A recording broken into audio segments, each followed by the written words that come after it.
Assalamualaikum warahmatullahi wabarakatuh. Kembali lagi di channel Jami TV. Pemuda adalah salah satu tonggak di negeri ini. Pemuda adalah agen of change. Pemuda merupakan warisan di negeri ini. Pada kesempatan kali ini, beberapa hari lagi diperingati Hari Sumpah Pemuda, dan kami akan mengundang sebagai pembicara pada kesempatan kali ini Kak Nofri sebagai kader LDK Al-Jami dan staf Departemen Kajian Strategi Dakwah tahun 2019. Assalamualaikum Kak. Assalamualaikum warahmatullahi Baik, pada kesempatan kali ini karena pemuda dilihat pada pemuda kesempatan kali ini mungkin agak-agak terlihat adanya pergeseran, maksudnya kontribusi. Mungkin bagaimana itu? Kenapa hari ini menjadi pemuda dikatakan seperti itu maksudnya di masyarakat? Mungkin ada pandangan tersendiri dari kakak sehingga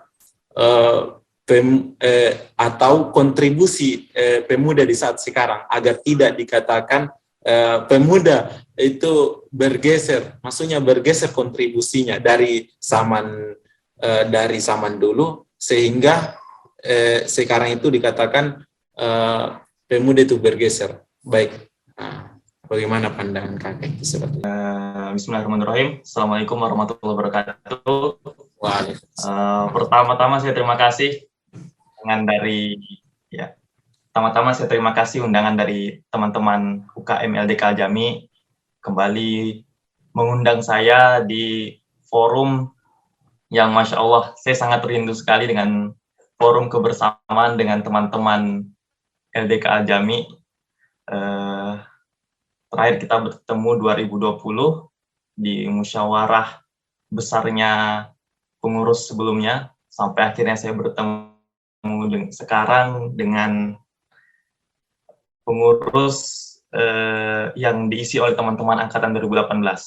Saya ingat sekali 2018 itu adalah tahun saya menjadi pengurus atau koordinator inti di LDF Ar-Rahmah, dan mungkin Yusril yang di podcast kali ini adalah salah satu dari sekian banyak kader yang mungkin dikader dalam kepengurusan saya dulu. Ya, Masya Allah, terima kasih atas undangannya. Oke, tadi terkait dengan kenapa sih pemuda saat ini, peran pemuda saat ini melenceng pada nilai-nilai kepemudaan sebelumnya gitu. Oh iya Kak. Ya. Yeah. Karena kita membahasnya pada situasi Sumpah Pemuda. Oh iya. Kita harus menggiring kepada teman-teman atau anak muda ini untuk kembali melihat sejarah dari Sumpah Pemuda gitu. Melihat nilai-nilai yang terkandung dalam Sumpah Pemuda itu sendiri. Terus gimana sih semangat para pemuda di masa ataupun di tahun 1928 itu saat menghasilkan Sumpah Pemuda ini. Tuh. Jadi ya kalau kita berbicara nilai-nilai masa lalu, pemuda masa lalu itu khususnya di tahun 1928 ya. Kalau kita berbicara Sumpah Pemuda itu sangat kuat sekali. Jadi mereka bersatu karena kesadaran persatuan itu sendiri. Persatuan sebagai bangsa Indonesia. Persatuan yang ingin memperjuangkan tanah air mereka. Persatuan yang menyadarkan mereka bahwa mereka itu satu juga karena bahasa, yaitu bahasa Indonesia. Walaupun ya itu masih 17 tahun kemudian ya, dan negara Indonesia merdeka. Tapi bahkan gini, cendekiawan Muslim dari Ormas Muhammadiyah, namanya Ahmad Syafi'i Ma'arif, biasa disebut Buya Syafi'i. Tahun 1928 itu, momen Sumpah Pemuda itu adalah sebenarnya itu sudah menjadi momen kemerdekaan bagi Indonesia. Kenapa? Karena disitulah sumber, disitulah masa di mana memerdekakan Indonesia, memperjuangkan tanah air itu muncul. Dan akhirnya terrealisasi 17 tahun kemudian kan, tahun 1945, merdeka Indonesia. Saat Buya mengatakan seperti itu, saya teringat dengan kisah pembebasan Konstantinopel oleh Muhammad Al-Fatih. Ya, mungkin Yusir juga tahu bahwa sebelum, bahkan 1400 tahun sebelum Konstantinopel itu bebas, Nabi Muhammad SAW, baginda kita, baginda mulia, Nabi besar kita, itu sudah mengatakan bahwa la tuftahannal Konstantiniyah wa ni'mal amiru amiruha wa ni'mal jaisu zalikal jais. Bahwa Konstantinopel itu akan bebas di tangan seorang pemimpinan terbaik di masa itu, dan pasukan terbaik di masa itu. Bahkan para penafsir sudah mengatakan bahwa perkataan Nabi Muhammad di 1400 tahun sebelum pembebasan Konstantinopel adalah sudah menjadi pembebasan Konstantinopel itu sendiri. Kalau tidak salah, Ustadz Felixio juga mengatakan seperti itu. Jadi, pembebasan Konstantinopel itu sebenarnya sudah ada saat Nabi Muhammad mengatakan itu, dan akhirnya baru terrealisasikan tahun berapa itu ya, pembebasan Konstantinopel itu. Nah, dibebaskan oleh Muhammad Al-Fatih. Gitu. 1400 tahun kemudian, perjuangannya sudah dimulai setelah Nabi mengatakan bahwa Konstantinopel itu akan bebas. Sama seperti di Indonesia, yang dilakukan oleh para pemuda Indonesia. Di situ ada Muhammad Yamin dan teman-temannya yang lain, yang memperjuangkan kemerdekaan Indonesia, baru akhirnya bisa terrealisasikan tahun 1945. Nah, itu nilai-nilai yang terpatri, yang tersimpan di dalam sejarah Sumpah Pemuda itu yang sebenarnya harus kita galakan lagi, harus kita gaungkan lagi gitu. Kalau melihat situasi pemuda saat ini, ya saya setuju Yusril ya. Memang kompleks kalau kita bicarakan tentang situasi pemuda sekarang. Karena kenapa? Di era kemajuan teknologi saat ini, ya, apalagi Yusril orang yang sangat aktif juga sama media, ya kan? Sekarang ini kita tidak bisa fokus hanya di dunia nyata saja, tapi ada juga media, dunia maya mereka sebut gitu. Dan itu kita tidak bisa nafikan gitu, karena perkembangan teknologi yang akhirnya memaksa kita untuk masuk ke dalam situ. Dan kalau kita tidak masuk ke dalam situ, maksudnya umat Islam atau anak muda Muslim tidak masuk ke dalam situ, maka yang diisi adalah orang-orang yang membuat teknologi itu semakin melenceng daripada fungsi baiknya gitu. Karena fungsi buruknya gitu. Nah, salah satunya yang bikin kita lihat pemuda agak serong sedikit lah. Saya nggak bisa bilang serong banget atau sangat serong, tapi agak serong dikit lah. Nggak terlalu bengkok-bengkok amat. Mungkin karena media sosialnya pengaruh lingkungan, mungkin gitu. Nah, jadi ya itu sih, harus diperhatikan juga lingkungannya, dia bergaul dengan siapa. Apakah memang orang-orang yang punya pengetahuan bagaimana caranya memunculkan kembali nilai-nilai perjuangan anak muda gitu. Dan apakah media yang dia ikuti, yang selalu dia lihat gitu kan, di smartphone-nya atau laptopnya adalah media-media yang mengarahkan dia kepada pengetahuan tentang bagaimana sih caranya berkontribusi bagaimana sih pemuda itu berkontribusi baik untuk negara, untuk bangsa dan negara gitu. Tidak hanya menjadi beban negara itu sendiri gitu. Ya, jadi ya memang perlu ada pembukaan kembali, ya perlu dibuka kembali sejarah dan nilai-nilai pemuda masa lampau sehingga anak muda saat ini pahamlah apa yang mesti dia perbuat, pahamlah gimana dia menginternalisasikan, bagaimana dia mengaplikasikan nilai-nilai pemuda masa lampau, masa-masa kemerdekaan dulu, masa-masa perjuangan kemerdekaan dulu dengan situasi sekarang gitu. Gitu sih. Oh iya, sangat komplit sekali. Itu kan pemuda di masa lalu itu pemuda Indonesia dipengaruhi dengan perjuangan Konstantinopel yang dikatakan dengan kakak tadi, kan sangat luar biasa ya. Dan juga itu kan pemuda sekarang karena dikatakan dikatakan bergeser karena sesuai dengan pergeseran zaman, begitu Dika? Ya. Mungkin kalau dia bagaimana? Bergeser karena pergeseran. Dika? Kalau saya sih gini ya. Dia itu anak muda itu ya memang harus sih mengikuti perkembangan zaman gitu.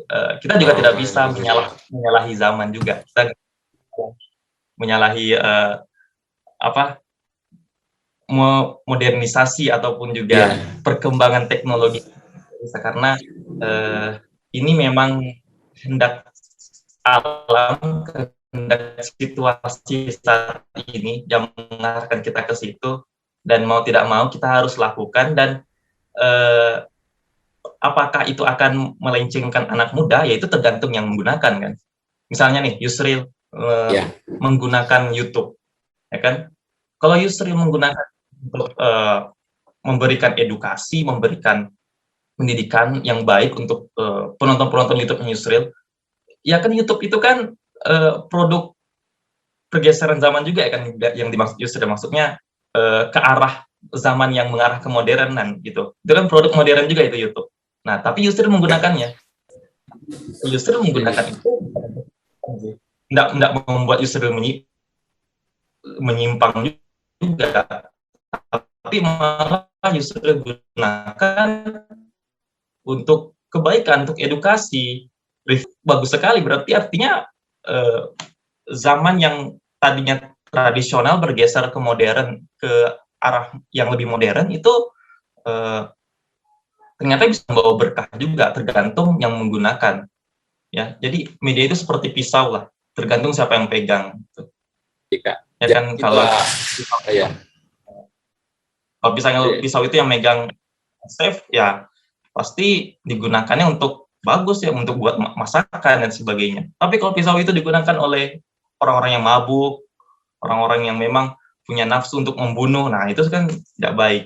Jadi ya itu kembali lagi kepada yang memegang media itu sendiri. Bagaimana kita anak muda menyikapi perubahan zaman saat ini. Gitu. Iya, jadi kita perlu aja sih. Perlu berubah sesuai dengan zamannya Kak. Maksudnya itu kita harus kita perlu maksudnya itu bagaimana itu mengupgrade diri kita. Maksudnya kita menjadikan itu pelajaran yang di masa lalu untuk kemudian kita memanfaatkan situasi zaman seperti seharusnya kita di zaman sekarang baik-baik ya, maksudnya baik-baik membuat positif itu media sosial, mungkin seperti itu di zaman kita pemuda sekarang, agar kita bermanfaat di masyarakat.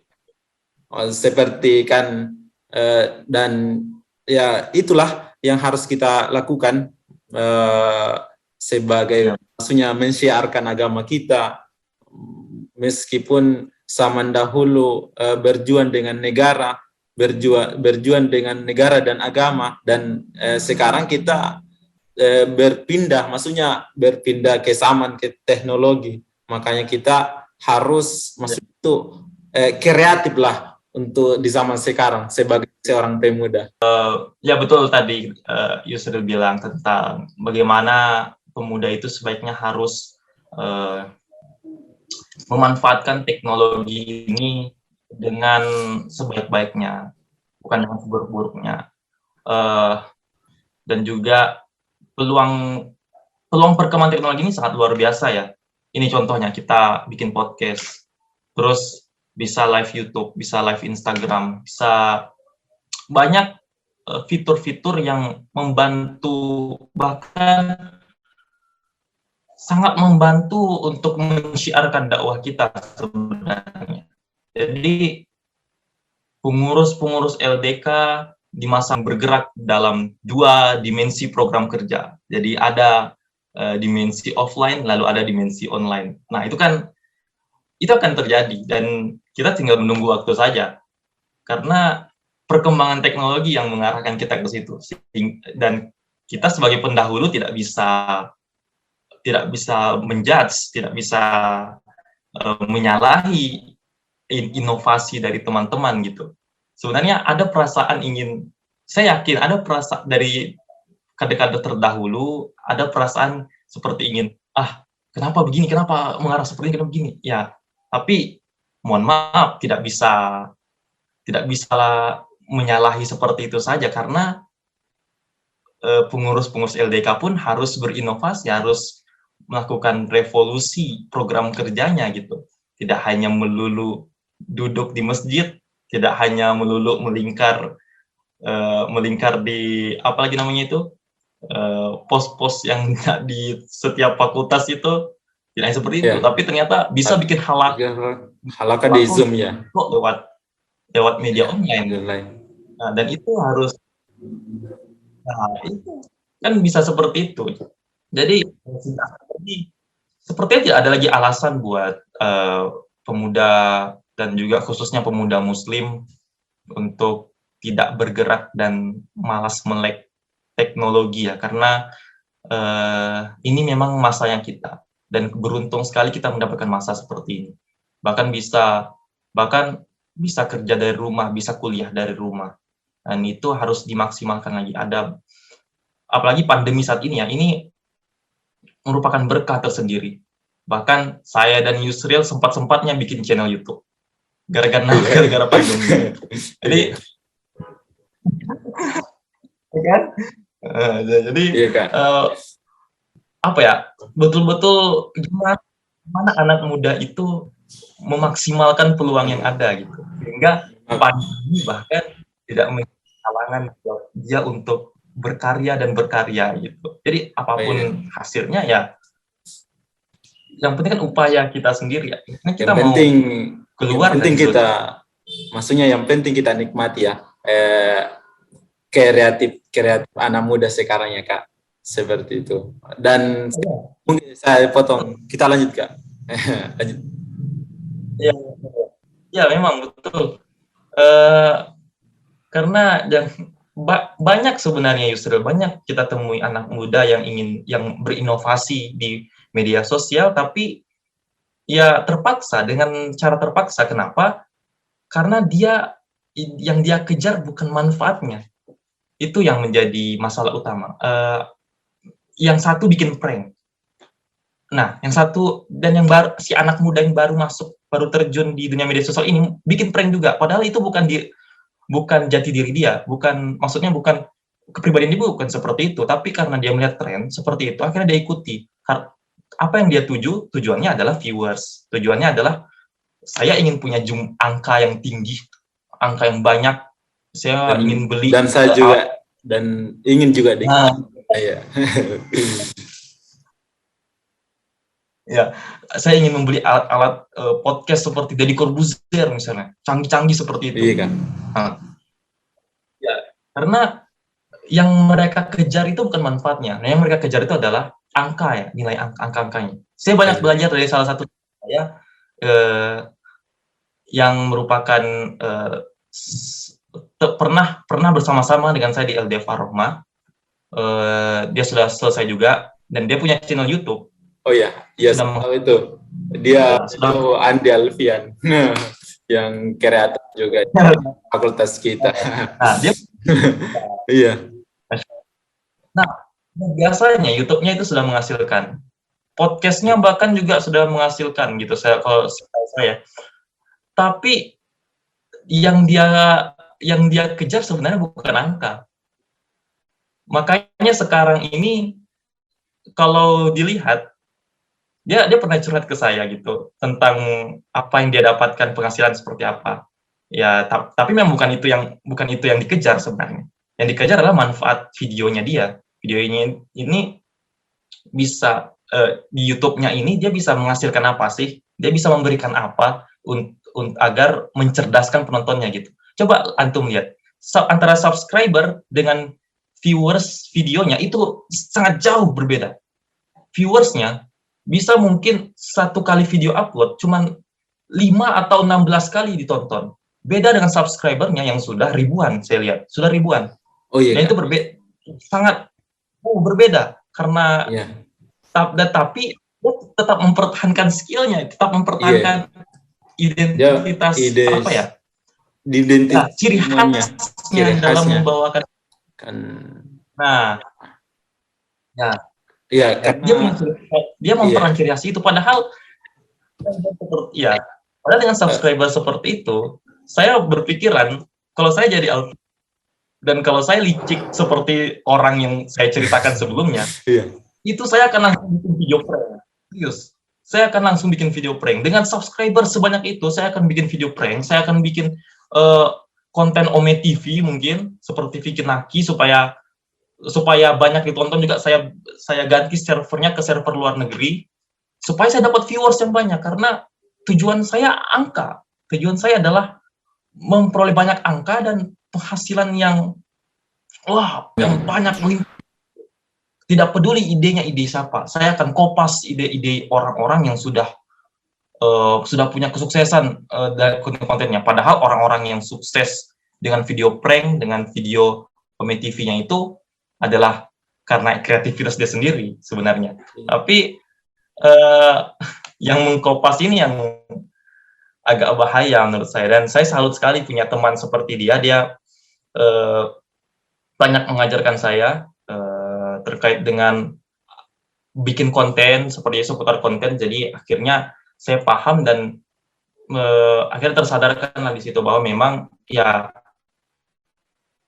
sepertinya ya jalan yang kita pilih sudah tepat, dan bagaimana konten kita itu bisa memberikan dampak atau manfaat yang baik gitu. Dan anak muda yang harusnya mengisi di situ, yang agar tidak ada lagi stigma tentang era modern ini hanya membuat anak muda melenceng dari ini nilai-nilai perjuangan zaman dahulu. Anak muda sekarang kalau di zaman modern ini banyak nonton internet, YouTube gitu, banyak buka YouTube, banyak nonton live streaming, main game online gitu. Kita harus rubah stigma itu sekarang dengan memanfaatkan teknologi itu untuk memberikan manfaat kepada yang lainnya. Dan pelajaran pemahaman kepada orang-orang yang mengikuti kita. Kasihan kita nyuruh teman-teman kelas kita follow Instagram kita, terus ternyata isinya jauh dari kepribadian kita, nggak ada nilainya sama sekali. Iya Kak. Saya juga itu begini Kak. Seperti itu. Saya potong dulu pembicaraan Kak. Saya juga melihat Kak Andi Alfian itu, dia itu kan memanfaatkan dirinya dengan berinovasi dan meningkatkan keilmuannya. Dia itu memberikan wawasan keilmuan, memberikan yang sangat bermanfaat. Apalagi dia di konten-kontennya itu, maksudnya dia berbeda dengan orang yang lain. Kan orang-orang yang lain itu, apalagi anak-anak muda itu, dia itu maksudnya dia mengcopy apa yang tadi dikatakan sudah benar. Maksudnya dia prank. Saya lihat juga di channel YouTube salah satu orang Sulawesi juga, hampir sekampung dengan Kak Andi Alfian. Itu viewersnya dia itu prank saja, sampai beberapa bulan kemudian itu langsung 5 juta subscribernya. Tapi saya melihat Kak Andi Alfian ini dengan inovasinya, dengan keilmuannya, dia itu mengembangkan betul bakat dan keilmuan. Makanya beliau sering mengisi kajian, apalagi kajian-kajiannya itu biasa Kak yang sering diupload supaya agar tidak hanya di situ kajiannya, dia bermanfaat di YouTube. Begitu, Kak. Ya, ya. Ya, memang seperti itulah yang harus dilakukan anak muda sekarang ya, supaya itu tadi kita tidak hanya tidak hanya ikut-ikutan masuk ke dalam era digital ini, tapi kita punya misi, dan pemuda Muslim itu punya misi yang bermoral gitu ya, punya beban moral tersendiri juga ketika masuk ke dalam media dan teknologi, untuk menyampaikan sebisa mungkin apa yang bisa disampaikan untuk bermanfaatlah bagi setiap orang gitu. Entah dari manapun itu, kebaikan itu bisa dari mana saja. Saya ingat perkataan dari Habib Hussein Ja'far. Saya mohon maaf kalau para pendengar atau yang mendengarkan nama beliau mungkin mengatakan beliau Syiah apa, saya tidak akan membahas ya, ke situ, tapi dari dakwahnya beliau Habib Hussein Ja'far, dan salah satu cerita dia adalah ketika bertemu dengan seorang pemabuk, dan pemabuk ini menanyakan kepada seorang Habib ini, dia menanyakan kenapa harus bekerja, kenapa harus capek-capek bekerja menghasilkan uang, toh kain kafan itu tidak akan punya kantong. Itu langsung bikin tersadarkan seorang Habib, disadarkan sama seorang pemabuk, ya kan? Iya ya, kain kafan itu nggak ada kantongnya. Ini harta kita yang sudah kita kumpul dari bertahun-tahun lamanya, ini mau dibawa kemana? Ya bagus kalau dia punya orang tua. Kalau masih jomblo dengan harta yang banyak ini akan jadi rebutan juga nantinya kan. Ya, jadi itulah yang ini kan. Tapi ya insya Allah saya yakin teman-teman LDK, apalagi dengan YouTube-nya insya Allah bisa memberikan manfaat kepada yang lain. Dan ya saya harap anak muda sekarang banyak mencontohi LDK, dan salah satu cara yang tepat adalah bergabung dengan LDK. Kak. Saya juga mungkin melihat, saya juga melihat itu Kak, konten yang dilakukan oleh Habib Ja'far itu sangat positif untuk untuk anak-anak muda sekarang, di mana beliau juga pernah tersadarkan diri juga. Saya melihat konten beliau, karena beliau itu memperagakan game. Dia itu maksudnya dia tangkap layar toh, peragakan. Maksudnya kalau berbuat dosa itu dia mengimplementasikan kalau berbuat dosa itu mahal. Maksudnya kan seperti ini. Waktu itu gaming harus masuk di suatu masuk, enggak tahu turnamen atau apakah, video singkat itu. Itu kita harus harus membayar, dan dia itu kok berbuat membayar ya. Kalau kita masuk sholat tidak membayar, jadi itu biasa dibanding-bandingkan. Maka bagus juga itu untuk dilihat anak-anak muda di zaman sekarang.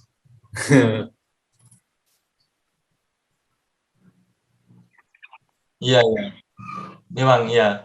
Saya juga ingat itu terkait konten yang beliau seperti itu, dan masya Allah itu langsung tersadarkan ya untuk kita. Kita memang butuh untuk usia muda kita ini, kita butuh dai-dai yang memang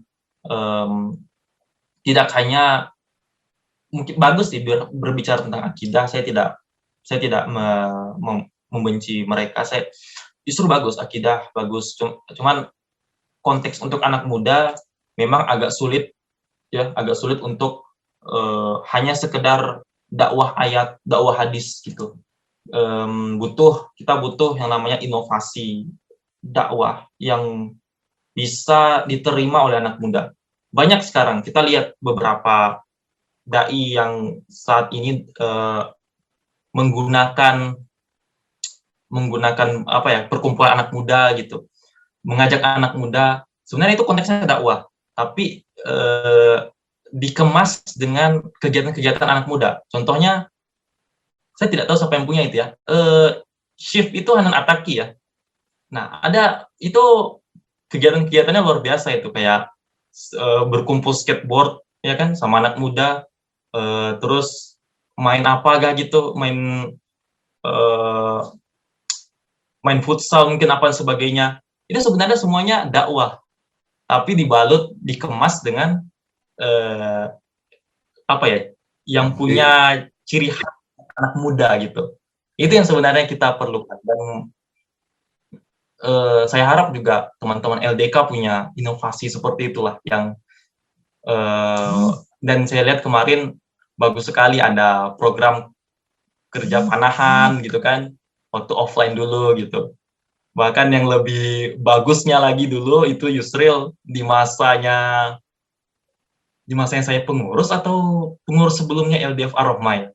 Jadi ada program kerja dari Departemen Kemuslimahan itu belajar naik motor. Itu keren sekali tuh program kerja kemuslimahan. Ya, jadi ya. Kegiatannya kalau tidak salah di kampus, dan itu masya Allah bagus sekali, itu dakwah. Jadi tidak hanya sekedar gimana ngajarin menyalakan mesin atau mengendarai motor, tapi ada pesan-pesan dakwah dalam di situ. Dan anak muda memang harus berinovasi ke arah situ, termasuk dengan teknologi saat ini.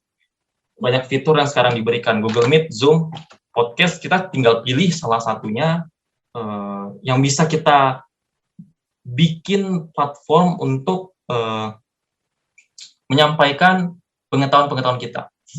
Kalau nggak bisa semua, salah satu aja dulu. Yusril mau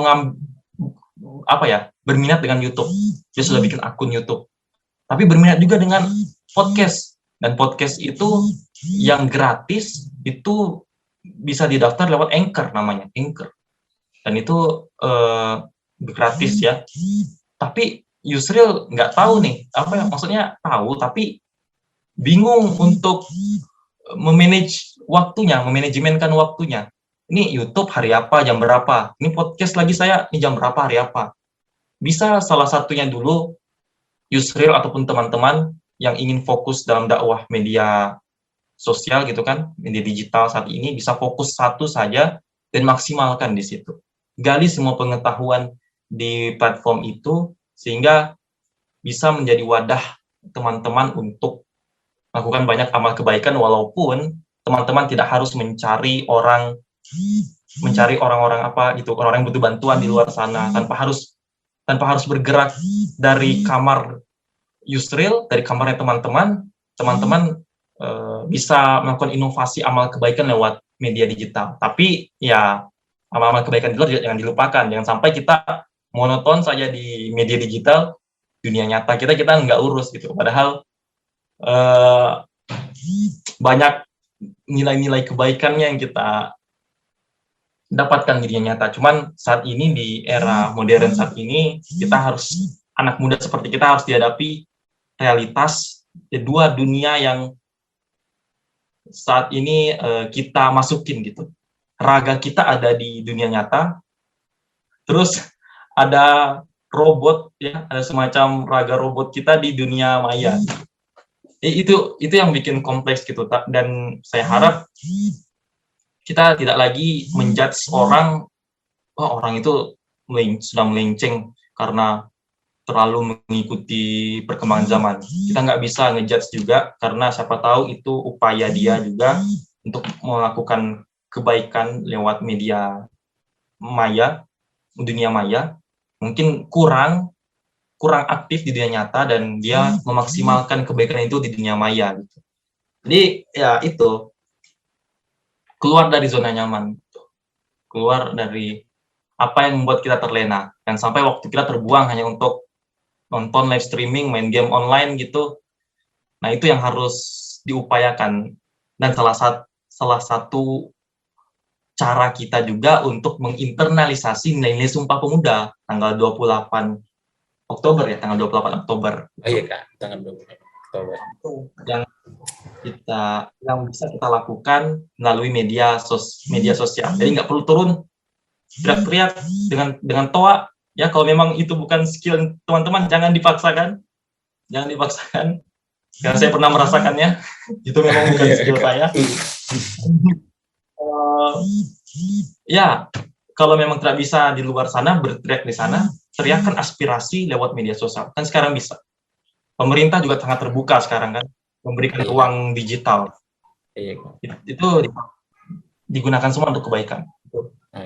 Jadi pemuda harus kreatif untuk pemuda harus maksudnya dia kreatif dan lalu dia harus mengingat orang-orang yang di luar juga. Kalau tidak bisa dengan memakai toa di tengah jalan, ada media sosial yang harus kita yang kita implementasikan, dan demikian juga kalau biasanya itu pemerintah juga terbuka dengan tulisan-tulisan apalagi sekarang mahasiswa yang pintar-pintar menulis, ya bisalah. Ingat juga jangan sampai kita melanggar aturan-aturan. Ini kan ada sekarang namanya Undang-Undang ITE ya. Iya. Jadi kita melanggar aturan itu kayak memfitnah, mencaci maki, itu kan, itu kan sudah kelewatan sekali sebenarnya. Dan kalau misalkan dilakukan di media sosial, saat ini ada namanya cybercrime di kepolisian, itu langsung tertangkap sih. Jadi apa ya? Formulanya sama aja dengan apa yang kita lakukan di jalan gitu, apa yang lakukan di dunia nyata gitu. Saat meneriakkan hal-hal yang tidak pantas kepada pemimpin negara kita, kepada pemimpin kita, itu juga akan langsung diproses gitu kan, akan langsung dicari orangnya gitu. Tapi jadi yang jelas kita utarakan poinnya saja, kita utarakan apa yang sebenarnya sih yang jadi masalah yang bikin pemuda ini resah gitu. Jadi itu yang kemudian poin itu yang kemudian kita keluarkan. Jangan lagi kita sangkut pautkan, kita giring lagi orang-orang yang berkuasa gitu, seolah-olah dia semua yang salah gitu. Saya sering sekali dapatkan teman-teman saya yang seperti itu. Saya kira mereka sudah kritis, tapi ternyata krisis etika dia. Jadi kritis tentang pemikiran, krisis etika. Jadi ya makanya saya katakan ternyata isi pikiran orang itu bisa bisa memunafikkan tindakannya. Tindakan dia bisa memunafikkan isi pikirannya. Bisa tidak sinkron seperti itu gitu. Jadi orang berpikir positif seperti itu belum tentu dia punya tindakan yang mengarah baik seperti itu. Tapi bukan berarti kita harus menyalahi secara langsung orang tersebut ya. Karena kita pemuda muslim, kita punya etika untuk ya gimana kita rangkul teman kita ajak ngopi, kita ajak ngumpul bicara empat mata, bro kayaknya ini sudah kelewatan deh gini-gini. Kita terangkan kayak gini bro, gini-gini. Terus ya diskusi seperti itulah yang akhirnya bisa membuat kita paham kenapa sih dia berbicara seperti itu. Akhirnya kita akan dapat poin pentingnya. Kita akan dapat poin penting. Kita akan singkirkan perkataan-perkataan mengumpatnya orang itu dengan setelah kita mendapatkan poin penting apa yang ingin diaspirasikan.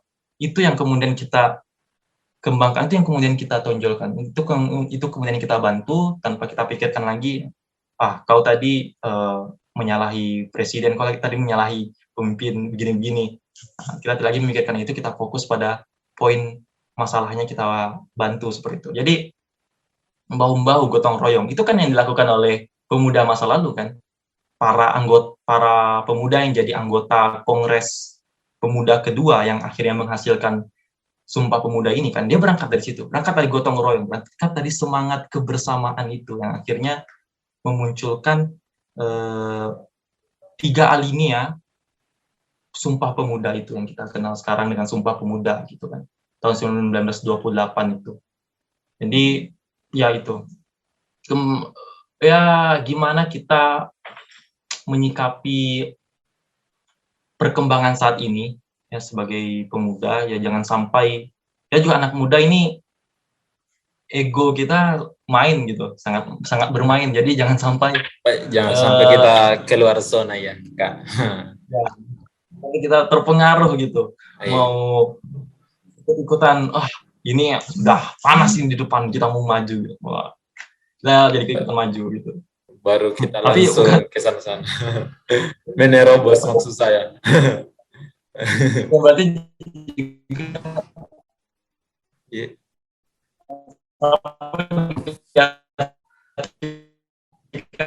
saya anti yang perjuangannya teman-teman di atas aspal, gimana aspirasinya, dan alhamdulillah saya bersama dengan orang-orang yang tidak mengumpat seperti yang saya katakan tadi gitu, sehingga saya banyak mendapatkan pelajaran. Dan apalagi besok Hari Sumpah Pemuda ya, dan saya dengar ada beberapa titik yang akan jadi lokasi aksinya teman-teman mahasiswa, termasuk nggak tahu nih, termasuk kampus UIN apakah bergerak atau enggak, tapi memberikan aspirasi, menonjolkan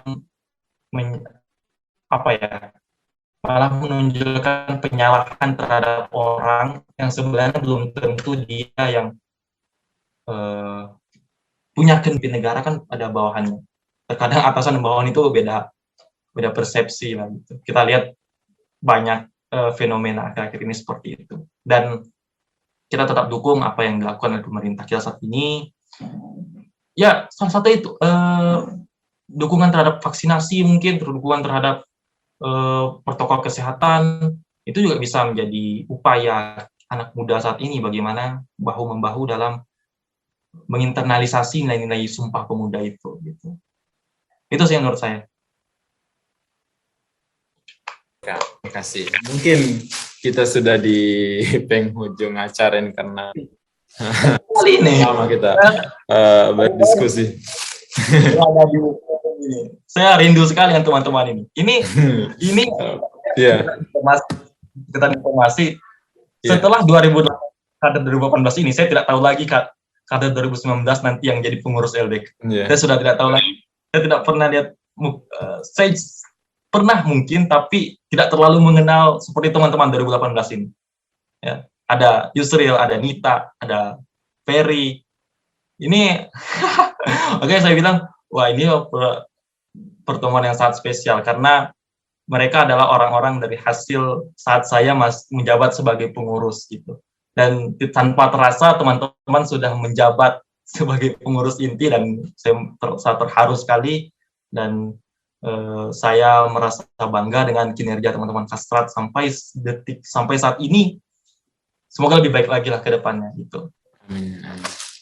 Saya juga itulah yang dinamakan tadi Kak, sudah disampaikan. Ada 2 pemuda sekarang, pemuda online dan pemuda offline, yang dimana regenerasi terakhir di LDK itu adalah kami pemuda offline. Dan mungkin itu sekarang yang banyak viewersnya, yang dikenal mungkin maksudnya di banyak kali dilihat. Makanya itulah fungsinya pemuda, agar kalau mau dikenal harus harus berbuat banyak untuk di media sosial. Iya, untuk berperan penting. Itulah fungsi pemuda. Atau mungkin ada kata-kata terakhir untuk podcast kita kali ini sebagai penutup. Saya kata-kata terakhir. Statement bagusnya, closing statement. Closing statement. Ya, saya mungkin hanya mengatakan teman-teman, follow Instagram saya @novensyah05. Itu bercanda itu Iya, nanti dicantumkan. mengenal gitu ya. Pesan saya sebagai pemuda, terutama teman-teman pengurus LDK ini adalah anak muda pastinya. Tetap solid, tetap menunjukkan, ya kalau bisa teman-teman perdalami dan pelajari nilai-nilai sumpah yang terkandung dalam Sumpah Pemuda itu sendiri, sehingga dapat diinternalisasi dengan baik di lembaga teman-teman. Gimana teman-teman ya walaupun ada perselisihan kecil itu akan menjadi sangat mudah untuk dipecahkan jika teman-teman bisa menginternalisasikan nilai persatuan itu sendiri. Jadi sebelum kita mempersatukan semua anak muda di Indonesia, cobalah kita persatukan dulu orang-orang di sekeliling kita, orang-orang terdekat kita. Dan untuk teman-teman kader LDK, khususnya Yusril, bisa mempersatukan teman-teman Kastrat khususnya dan teman-teman LDK yang lain secara umumnya, secara yang lebih luas. Jadi itu dulu dipersatukan, kemudian baru setelah selesai dari perkuliahan, coba upaya-upaya yang bisa mempersatukan sesama anak muda Indonesia gitu. Jadi ya itu tadi, sama seperti pembahasan-pembahasan saya sebelumnya, maksimalkan apa yang ada saat ini dan kembangkan apa yang sudah diperoleh sebelumnya. Gitu sih. Oke, baik. Terima kasih.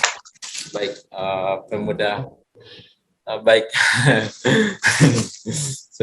Kita sudah di penghujung acara. Mungkin kita semua sudah mendengarkan wejangan-wejangan pemuda saat ini, dan harusnya pemuda pada di era ini kita perlu kreatif, dan inilah menjadi penutup podcast kali ini. Assalamualaikum warahmatullahi wabarakatuh. Waalaikumsalam warahmatullahi wabarakatuh.